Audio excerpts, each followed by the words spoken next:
Hello? Hi, how are you? I got this forwarding number. Where are you? McAllen where? Texas? Where in the world is McAllen? I don't see it on the map in front of me. Okay, well, sure, I would love to visit McAllen.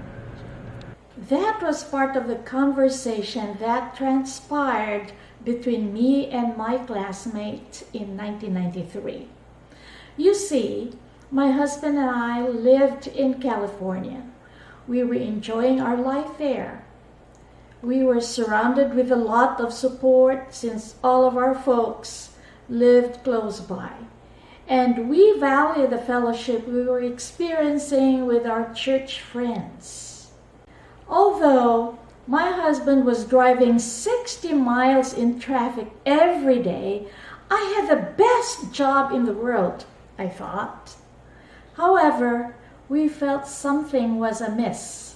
So we asked the Lord where He would lead us to establish our family. We visited several places and weighed the pros and cons of moving. We've been to Washington, Oregon, Northern California, Florida, then this phone call. I came to visit the valley in the middle of summer '93. It was scorching hot. Nevertheless, I saw other things that persuaded me that it could be the answer to our prayer. As soon as I got back home, I consulted with my husband, and he had no qualms about deciding to move to Texas. Weeks later, my in-laws, a friend, my husband, and myself were on our way with all our belongings in tow, driving the winding back roads to the valley. I got a job, but my husband was jobless.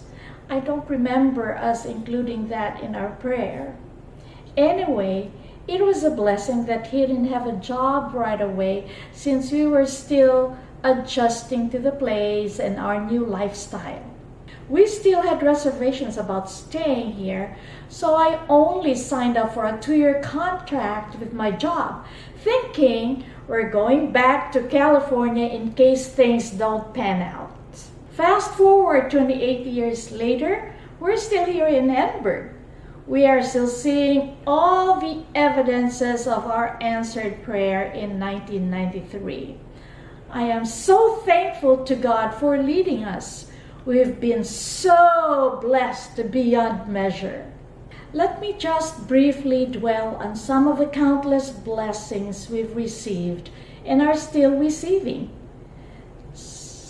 We've been spared from calamities and family snags.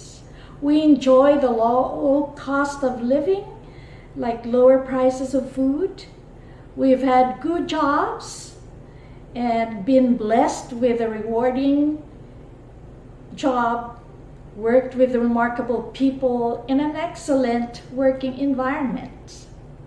I finished my studies. We were able to acquire a home of our own.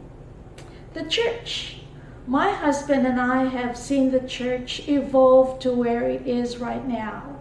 We've seen children trained in church grow and have their own families also active in church. It was a joy to see one of my cradle roll students getting married. We have new friends, which we have gained for life.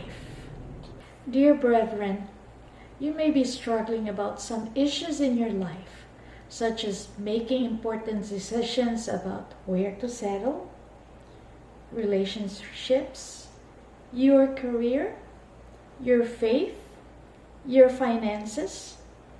Don't forget that you've got to have a heart-to-heart talk with God.